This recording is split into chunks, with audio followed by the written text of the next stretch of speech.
하나님의 말씀은 마태복음 22장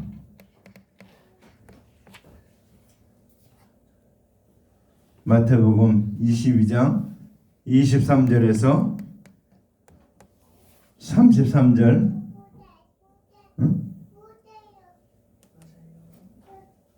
마태복음 22장 23절. 자, 23절에서 33절 말씀 봉독합니다. 부활이 없다 하는 사두개인들이 그날 예수께 와서 물어 이르되 선생님이여 모세가 일렀을 때 사람이 만일 자식이 없이 죽으면 그 동생이 그 아내에게 장가들어 형을 위하여 상속자를 세울지니라 하였나이다. 우리 중에 칠형제가 있었는데 마지가 장가들었다가 죽어 상속자가 없으므로 그 아내를 그 동생에게 물려주고 그 둘째와 셋째로 일곱째까지 그렇게 하다가 최후에 그 여자도 죽었나이다. 그런즉 그들이 다 그를 취하였으니 부활 때에 일곱 중에 누구의 아내가 되리이까? 예수께서 대답하여 이르시되 너희가 성경도 하나님의 능력도 알지 못하는 고로 오해하였도다. 부활 때에는 장가도 아니가고 시집도 아니가고 하늘에 있는 천사들과 같으니라. 죽은 자의 부활을 논할진대 하나님이 너희에게 말씀하신 바 나는 아브라함의 하나님이요 이삭의 하나님이요 야곱의 하나님이로라 하신 것을 읽어보지 못하였느냐. 하나님은 죽은 자의 하나님이 아니요 살아있는 자의 하나님이시니라 하시니 무리가 듣고 그의 가르치심에 놀라더라.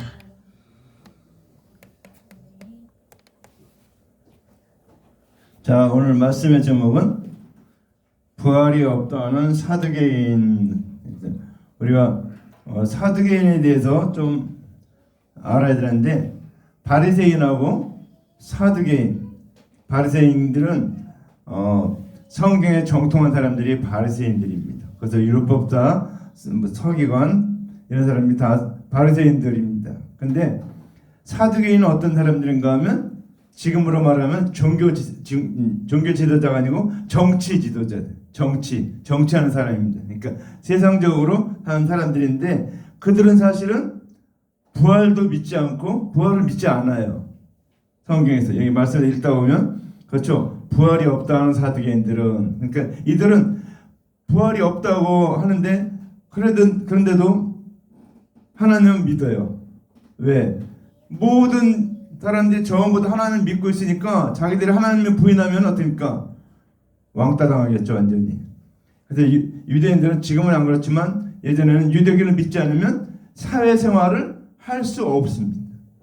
그래서 모든 면에. 그래서 유대인들 중에 그러니까 성경을 믿으니까 예수 그리스도를 믿는 사람들은 축출당해갖고 일정한 곳에 모여서 특별한 직업을 가지고 일하는, 그렇게 할 수밖에 없게 되어 있습니다.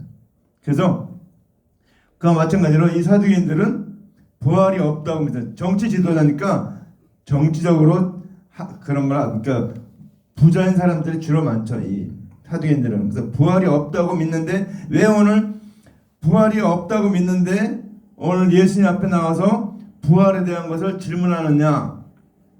그 앞에 이제 성경을 보면은 이제 그 오늘 이 본문에 나오는데 데나리온 하나를 가지고 와서 예수님께 물어봅니다.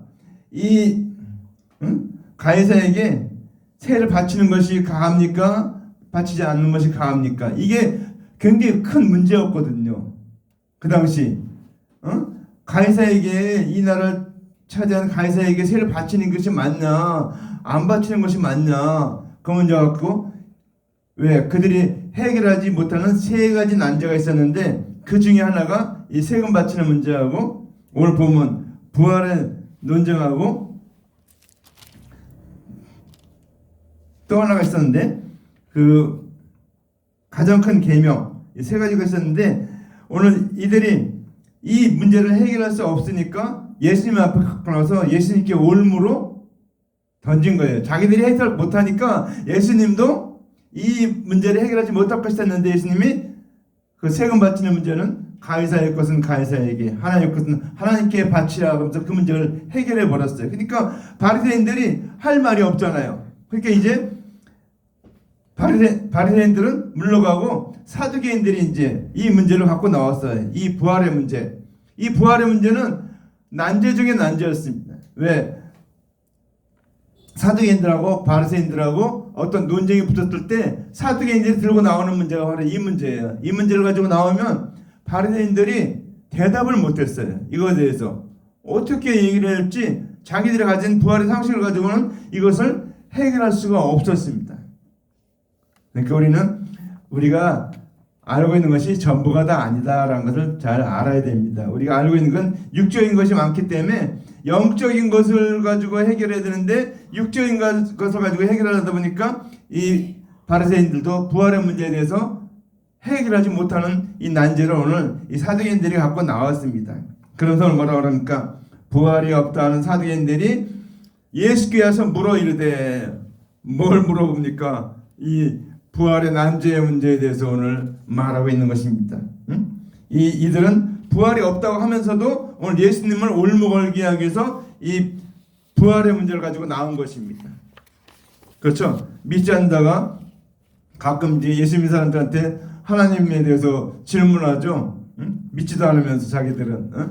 자, 그래서 이 바리새인들과 헤롯 당원들이 예수를 이제 올무에 걸리게 하려고 했는데 실패했어요. 그러니까 이 사두개인들이 이제 부활의 문제를 가지고 올무에 걸리도록 이 문제는 해결하지 못할 것이다 하고 확신하고 이들이 이 문제를 갖고 나왔습니다.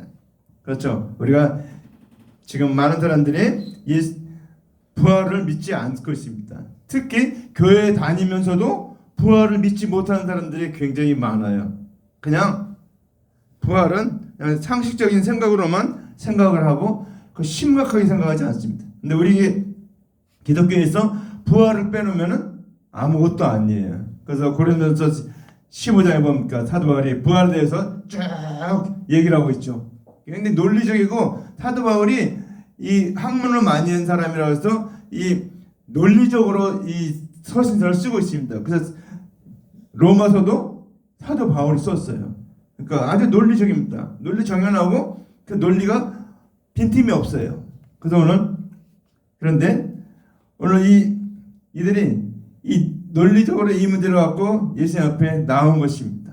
그러니까 해결을 못했거든요. 그동안에. 그 문제가 뭡니까? 오늘 우리가 읽었듯이 사람이 자식이 없으면 그 동생이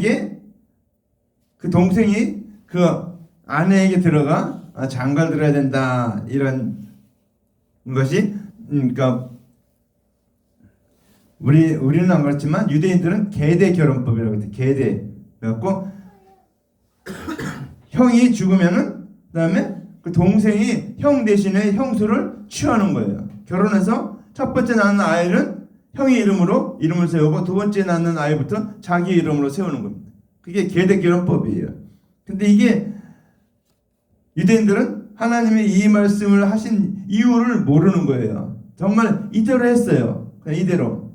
그러니까 이대로 했기 때문에 이제 오늘 본문에 나오는 칠형제가 있는데라는 말이죠. 칠형제가. 이거 사실 있을 수 없는 문제입니다. 이런 일이 일어날 수가 없죠. 7명이 사냥인데 첫 번째 형이 죽고 두 번째 형 죽고 셋째 다 죽어서 다 결혼했어요. 그 형수하고 다 결혼했으면 마지막에 부활할 때 누구 아내가 되겠습니까? 여러분 오늘 성경을 읽지 않았다면 이거에 대해서 아마 해답이 없을 겁니다. 대답을 할 수가 없을 것이. 근데 오늘 이 문제는 육적인 문제가 아니에요. 육적인 문제가 아니고 영적인 문제를 말하는 겁니다. 어떤 문제입니까? 구원 얻는데 구원 얻는 것을 계속해서 대를 이어서 복음을 전할 것을 말하는 것입니다. 그 영생의 말씀이 계속해서 이어지는 걸 말하는 거지 실제로 이렇게 형수가 동생이 형수를 취해서 아는 그런 것이 아니에요. 이건 육적인 생각인데 사실 그래서 유대인들이 그 혈통이 계속 이어져 왔는지도 모릅니다. 이런 방법을 통해서 했기 때문에 계속 이어진 몰라도 사실은 하나님께서 말씀하신 것은 이것은 그런 뜻이 아니다 겁니다. 모세가 말하니까 특별히 오늘 이 사두개인들은 자기들은 잘 믿지도 않는 모세의 율법을 가지고 하나님 앞에 예수님 앞에 나온 겁니다. 그러니까 철저하게 준비를 한 거죠 오늘. 자, 그래서 우리가 성경을 분명히 알지 못하면 우리가 이런 논리적이나 이런 논쟁이 벌어질 때 답변을 할 수가 없습니다. 요즘 특별히 우리가 뭐 신천지라든가 이런 이단들이 굉장히 적극적으로 아주 도전을 하고 있는데 그들은 성경을 자기 나름대로 해석을 한 겁니다. 비유로 풀이합니다. 비유로 하나님 말씀 정확하게 표현한 게 아니고 비유풀이 내 마음은 호수여우면 내 마음이 호수가 된 거예요. 이거는 비유지 이게 진짜가 아니거든요. 근데 그들은 그런 식으로 해석해요. 성경을 그렇게 해석하면서 자기 나름대로 해석하니까 이게 우리가 본래 말하는 성경의 뜻하고는 전혀 다르게 해석을 합니다. 그래서 계시록 같은 특별히 요한계시록을 가지고 그들이 그렇게 해석을 하는데 우리가 바로 알지 못하면 그들이 말하는 것에 대해서 우리가 올바로 얘기를 할 수가 없게 됩니다. 우리가 정확하게 복음의 진리를 잘 알고 있어야 돼요. 말씀을. 자, 그래서 이제 이들이 7명이 다 결혼을 했는데 다 죽었을 때 누구의 아내가 되겠습니까? 그렇게 말하고 있죠. 그것은 뭡니까? 그들은 모든 걸 육적으로 생각하기 때문에 그렇습니다. 육신적으로 생각하기 때문에 모든 것이 또 어떤 사실입니까? 그것은 우리 인간의 능력의 한계예요. 오감의 한계. 우리가 아는 거 있죠. 보는 거, 깨달은 거 이런 것들이 한계를 갖고 있는 거예요. 그래서 이 말씀에 깊이 있는 그 뜻을 모르니까 어떻습니까? 육신적으로 해석을 합니다. 자, 우리가 이 우주를 봅니다. 이 우주가 얼마나 넓습니까? 우리가 우주가 얼마나 큰지도 잘 몰라요.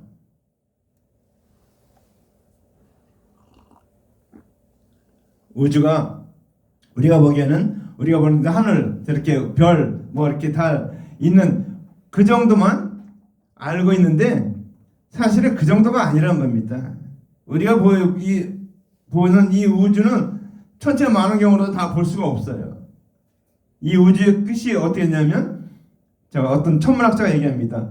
이 우주의 이쪽부터 처음부터 저쪽 끝까지 길이가 얼마나 되는가 했더니 우리가 갖고 있는 그런 단위가 아니고 100억 광년 빛의 속도로 100억 광년에서 300억 광년 사이에 있다 거려.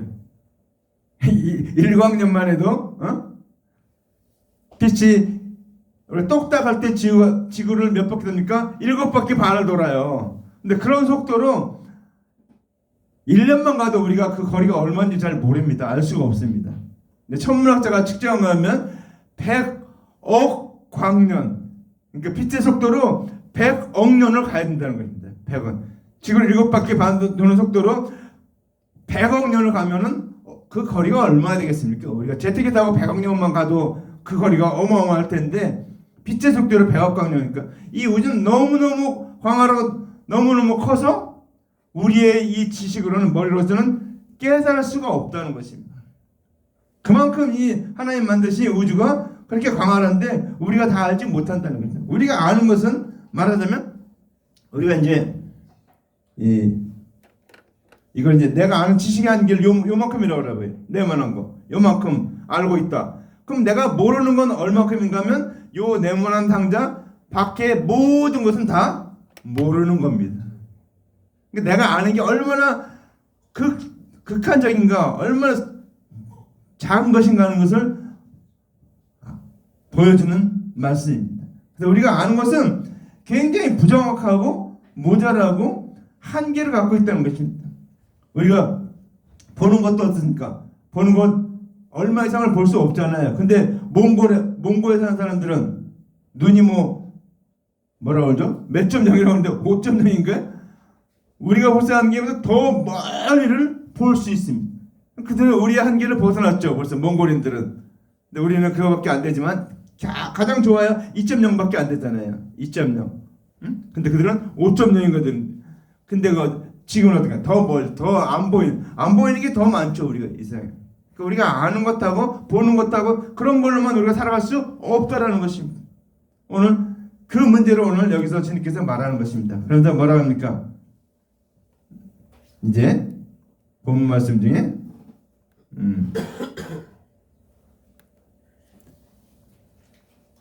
그러니까 29절에 예수께서 대답하여 이르시되 너희가 성경도 하나님의 능력도 알지 못하는 거로 오해하였도다 그랬습니다.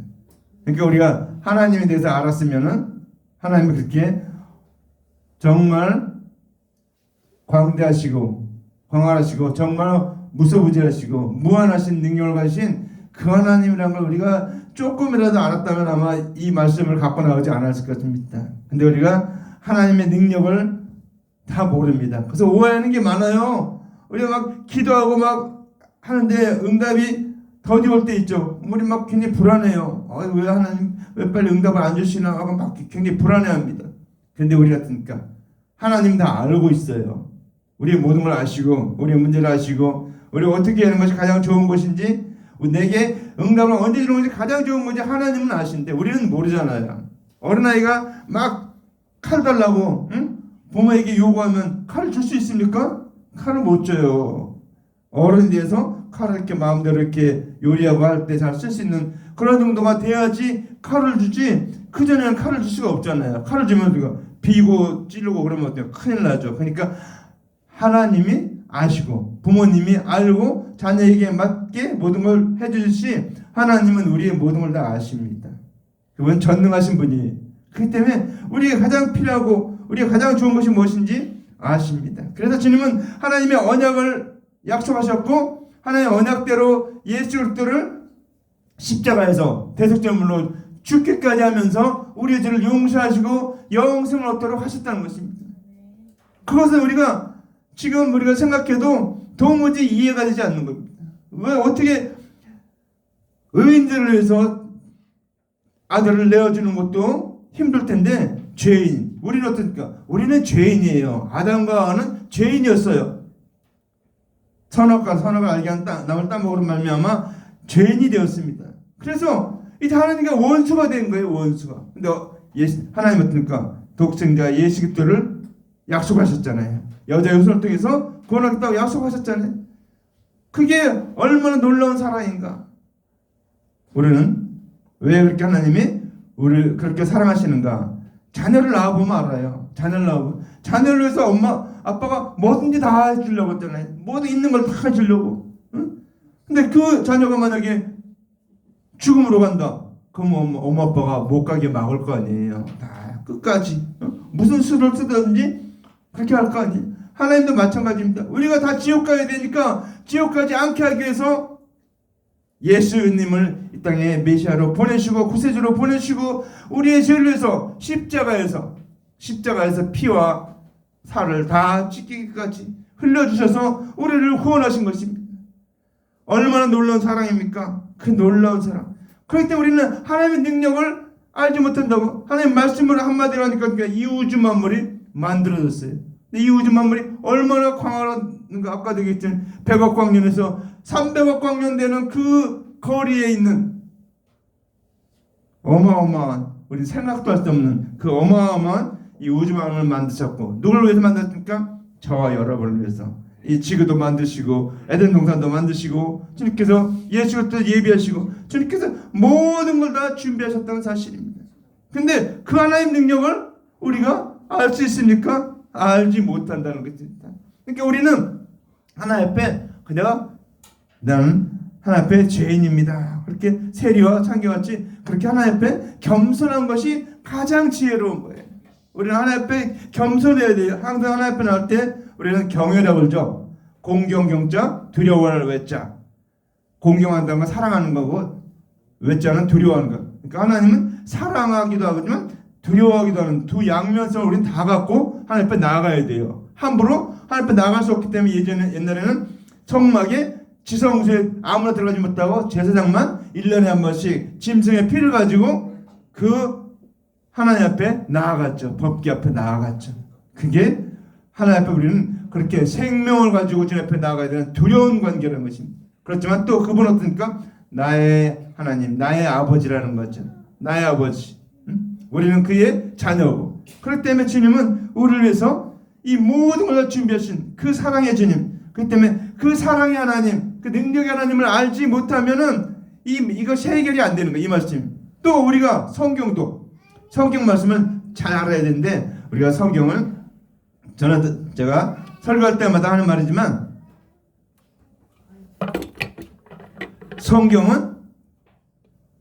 모든 성경은 하나님의 감동으로 된 것으로 교훈과 책망과 바르게 함과 의로 교육하기에 유익하니 이는 하나님의 사람으로 온전하고 구비하여 조금도 부족함이 없게 하려 합니다.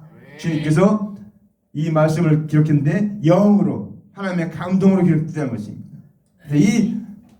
살리는 것은 영이니 육은 무익하니라. 내가 너에게 한 말이 영이요 생명이니 그랬습니다. 이 성경 26권이 영이요 생명이라는 것입니다. 그래서 이 말씀을 영이요 생명으로 해석해야 되는데 이들이 어떻습니까? 육신적으로 해석하는 거. 자기가 아는 지식, 자기의 경험. 우리 어떻습니까? 우리는 영적으로 무지해요. 사실은 영적인 세계를 다 모릅니다. 그래서 우리는 하나님 말씀을 잘 봐야 돼요. 왜? 하나님 말씀이 이렇게 걸 보면서 영적인 게 영의 세계가 어떻게 되는지 무엇인지 모든 걸 알 수 있게 됩니다. 근데 모르기 때문에 오늘 이들은 주님 앞에 나와서 7명에 대한 얘기하면서 부활 때 누구의 아내가 되겠습니까? 그렇게 질문한 거예요. 그러니까 뭐라고 합니까? 예수께서 대답하여 이르시되 너희가 성경도 하나님의 능력도 알지 못하는 것으로 오해하였도다. 그렇죠? 오해죠. 잘못 하는 게 오해죠. 바로 하는 건 이해고. 자, 그래서 뭐라고 합니까? 부활 때에는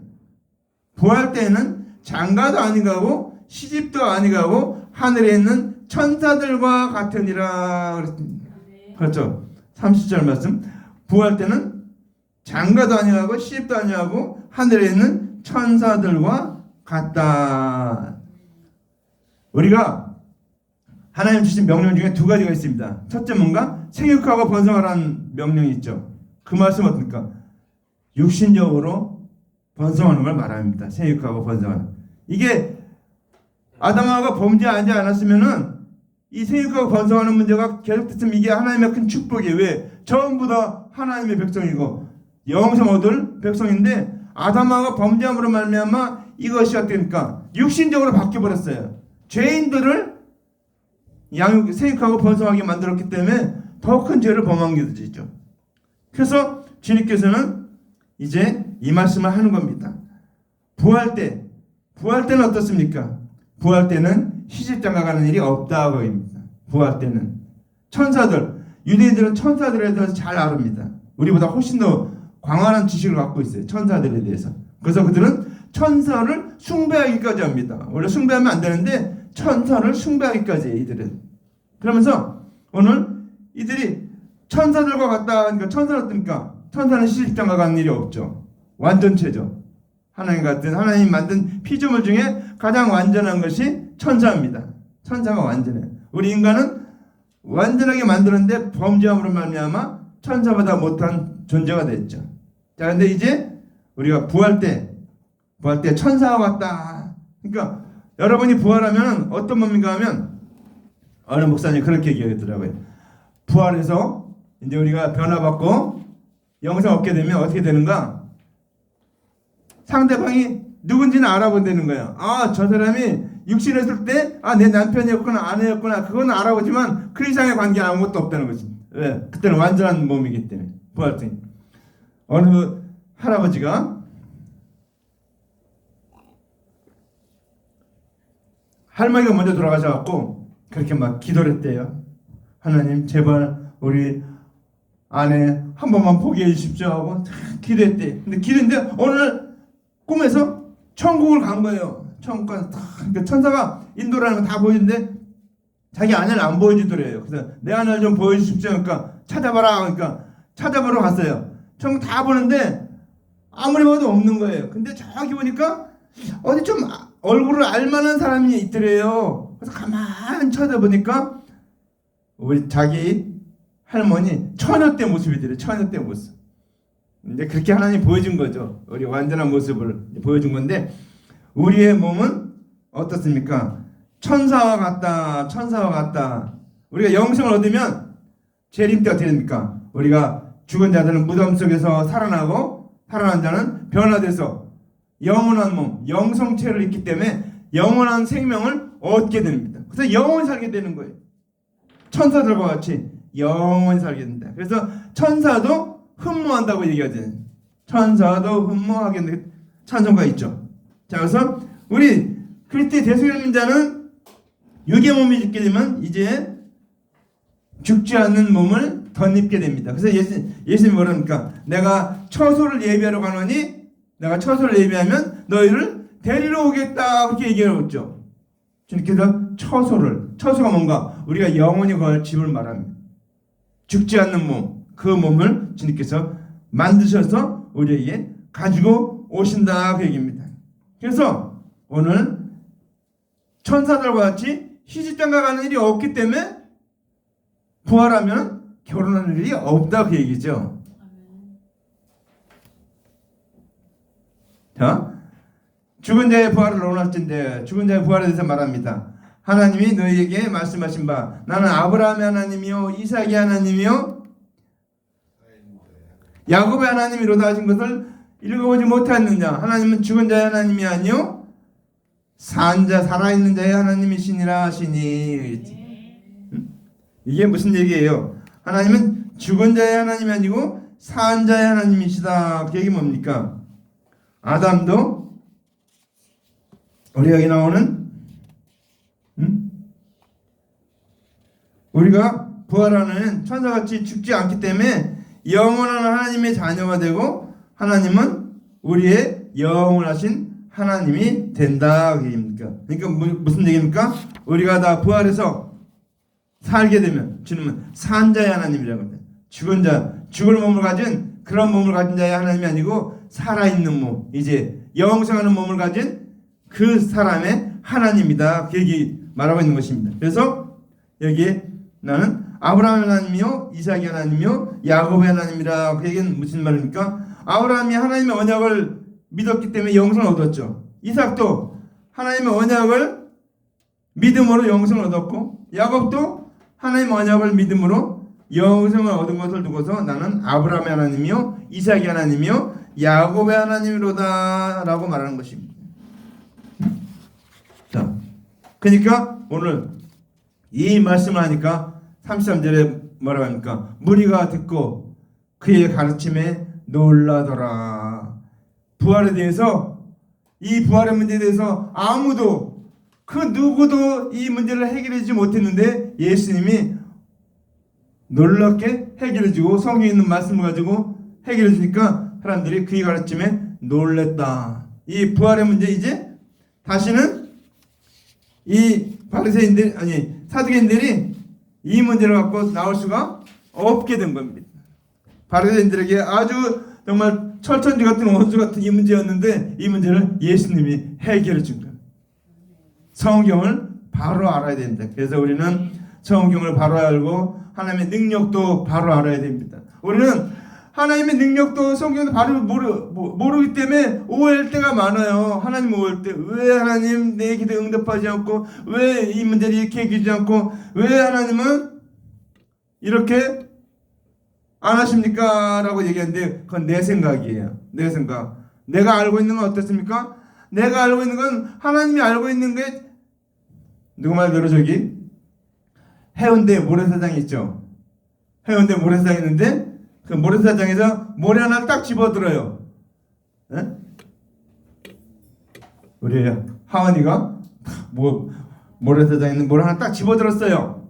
그게 내가 하나님에 대해서 알고 있는 만큼이에요. 그게 이 백사장에는 수많은 모래가 있는데 그 중에 하나 딱 집어들은 게 내가 하나님을 알고 있는 정도라니까요. 그러니까 나머지 건 전부 모르고 있잖아요. 그 수많은 모래사장의 그 모래들, 수많은 그 모래들 가운데 내가 하나, 그거 딱 하나 집어서 요거 하나 알고 있으니까 나머지 하나님 모르니까 우리가 얼마나 하나님에 대해서 무지하냐라는 것을 우리가 깨달아야 됩니다. 내가 하나님 성경 말씀도 그렇게 모르고 있다는 것을 내가 깨달아야 돼요.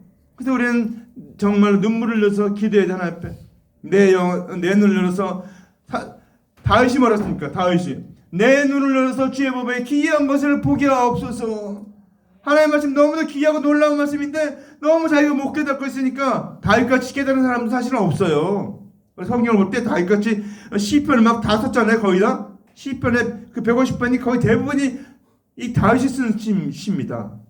물론 뭐 모세가 쓴 것도 있고 뭐 아삽이 쓴 것도 있고 여러 가지 뭐 사람들이 쓴 시가 있지만 거의 프로테를 따지면 거의 대부분을 이 다윗이 썼어요. 그 다윗에 보면 놀라운 것들을 이렇게 많이 기록했는데도 불구하고 그 다윗이 보니까 내 눈을 시편 119편 내 눈을 열어서 주의 법에 기이한 것을 보게 하옵소서.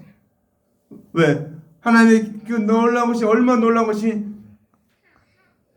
모르기 때문에. 근데 다윗이 어떻습니까? 다윗이 그 쓴 시에 내 하나님이 나의 하나님에게 이렇게 표현하고 있어요.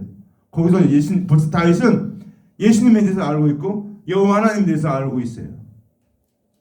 그렇게 따로 알고 있어요. 벌써 그렇게 놀랍게 알고 있는데도 불구하고 그는 내 눈을 열어서 제 여호와의 기이한 것을 보게 해달라고 기도하고 있어요. 왜? 하나님의 말씀이 너무 기이하고 놀랍고 이 부활의 사실에 대해서 우리가 생각해 볼 때 이 부활의 사실도 얼마나 기이하고 놀라운 사실입니까? 이거 우리가 인간의 몸으로 도저히 이해가 안 돼요. 그래서 다시 못 믿고 있습니다. 그러니까 예수님이 오셨으니까 세 사람이나 부활시켰잖아요. 살렸잖아요. 나사로, 회당장 야이로의 딸, 회당장 야이로의 딸, 그 다음에 나인성의 과부의 아들 세 번. 왜 세 번이나 씁니까? 부활이 있다라는 것을 보여주기 위해서 하나님 능력으로 이 부활이 올 것이라는 것을 보여주기 위해서 그렇게 예표한 거예요. 보여준 거예요. 그 다음에 예수님이 직접 왔으니까 예수님이 그 다음에 부활했잖아요. 죽은 다음에. 부활한 이 놀라운 사실은 우리의 머리로 해석이 안 됩니다. 어느 꼬마가 집에 있는데 아버지가 안 믿는 아버지예요. 아버지가 물어본 거예요. 아들아, 너 교회 다니지? 그러니까 네. 그러니까 그 부활이란 걸 말하는데 그 부활이 뭐니? 그러니까 이 꼬마가 초등학생인데 아빠한테 어떻게 말하면 그러니까 아빠 1 더하기 1은 뭐죠? 그러니까 2지. 그러면 10 곱하기 10은 뭐죠? 그러니까 100이지. 그러니까 1 곱하기 2 곱하기 3 곱하기 4 곱하기 5 곱하기 100 곱하기 10,000 곱하기 하면 얼마예요? 그러니까 탁 됩니다. 야, 그걸 어떻게 머리로 보니까 맞아요. 부활은 이 머리로 해석되는 게 아니에요. 그렇게 얘기했더니 와, 그 제가 그걸 들으면서 초등학생인데 정말 목사보다 더 낫다 생각했어요. 야, 그런 놀라운 지혜를 얘기한 거예요. 부활이라는 것은 우리의 머리로서는 계산으로서는 계산이 안 된다는 거죠. 우리 계산이 안 되고 깨달지도 않는 것이에요. 믿어야 돼. 우리는 깨달아야 될 것 있는데 깨달을 것과 믿어야 할 것과 뭐 공부해서 아는 것하고는 구별이 됩니다. 아무리 공부를 많이 해도 지식으로는 하나님을 알 수가 없어요. 우리는 성령을 받아야 정말 믿어야 하나님 은혜를 주셔야 내가 이 깨달아지고 믿어지지 이 부활이 믿어지지 그렇지 않으면 우리는 도무지 믿을 수가 없어요. 그래서 예수 안 믿는 사람들이 이 부활에 대해서 안 믿는 건 당연한 거예요. 우리는 그걸 이상하게 생각하지 마세요. 그들은 깨달을 수 없기 때문에 깨달을 수 없기 때문에 못 믿는 겁니다. 우리는 어떻습니까? 우리는 하나님 은혜를 줘서 깨달으니까 믿은 거 아니에요. 우리는 그러니까 복 중에 복이죠. 그래서 오늘 우리가 이 부활절 아침에 주님 우리를 부활하게 하셨는데 주님이 부활하셨는데 우리도 부활한다는 것은 주님 부활 내 부활 주님이 부활하셨기 때문에 우리도 부활한다는 것을 믿고 우리가 재림의 그날까지 아멘하고 기다리겠습니다. 우리는 성경을 알지 못하고 하나님 능력을 알지 못하면 오해하는 게 많은데 정말 주님 성령님 열어주시옵소서 내게 보여주시옵소서 깨닫게 없어서 우리 순간순간마다 기도해야 돼요.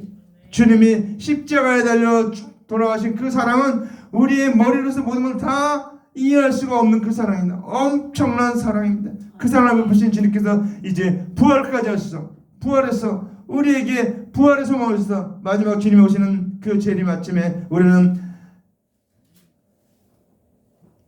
무덤에서 살아나고 부활하고 변화된다는 놀라운 사실입니다. 우리의 몸은 육체는 흙으로 만들었기 때문에 죽으면 다 썩어질 흙으로 돌아가 버리고 우리의 영혼은 영원히 살 수 있는 주님이 죽지 않는 몸을 만드신 그 몸을 가지고 올 때 그 몸에 들어가서 영원토록 산다는 사실. 오늘 이 말씀 기억하고 부활의 상황을 가지고 우리 만난 자들에게 부활의 주님을 전하는 저 어린 되기를 주님의 이름으로 간절히 축원합니다. 기도합니다. 하나님 아버지 감사합니다. 오늘 말씀해 주신 거 감사합니다.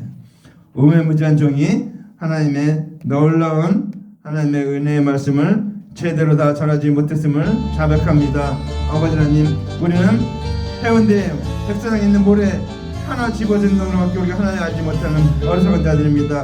우리의 아버지 하나님, 오감과 모든 것 가지고는 주님을 알 수 없습니다. 우리는 아버지는 무지해서 하나님 그 모든 걸 다 알지 못합니다. 주님, 우리를 붙잡아 주셔서 우리를 도와주셔서 깨닫게 해서 이 사실이 믿어지고 깨달아지고 이 말씀대로 살고 이 말씀을 소망하고 또 이 말씀을 전하며 사는 자들 되게 도와주시옵소서. 아버지 하나님, 아버지 하나님, 우리가 모자라고 부족한 겁니다. 너무도 부족하고 부족합니다. 주님, 주님의 능력으로 함께 하시옵고 주님의 아버지 십자가만 붙잡고 나간 자들 되게 도와주시옵소서. 대속의 은혜만 붙잡고 나간 자들 되게 도와주시옵소서. 주님의 그 사랑만 붙잡고 나간 자들 되게 도와주시옵소서. 주님의 사랑으로 우리를 사랑하시사오니 아버지 하나님, 아버지 하나님, 우리는 그 사랑을 갚을 길이 없사오니 아버지 하나님, 그 주님을 기억하고 그 사랑을 전하며 아버지 오실 그 주님을 전하며 아버지 영원한 삶을 영생을 전하는 자들 되게 도와주시옵소서.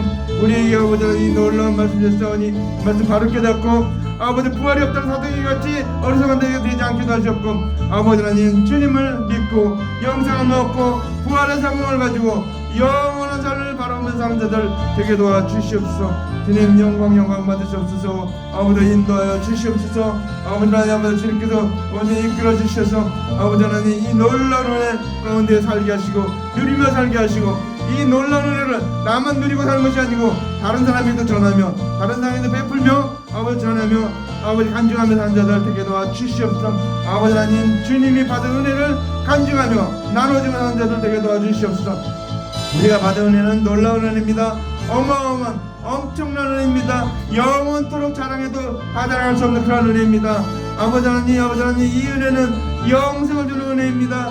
영광을 주는 은혜입니다. 아버지 하나님, 우리에게 영생을 주는 은혜 이 말씀대로 은혜를 도와주시옵소서.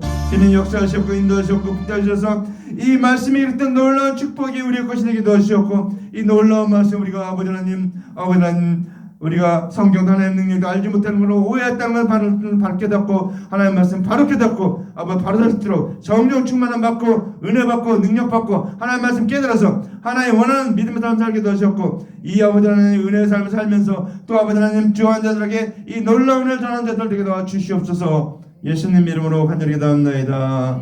아멘.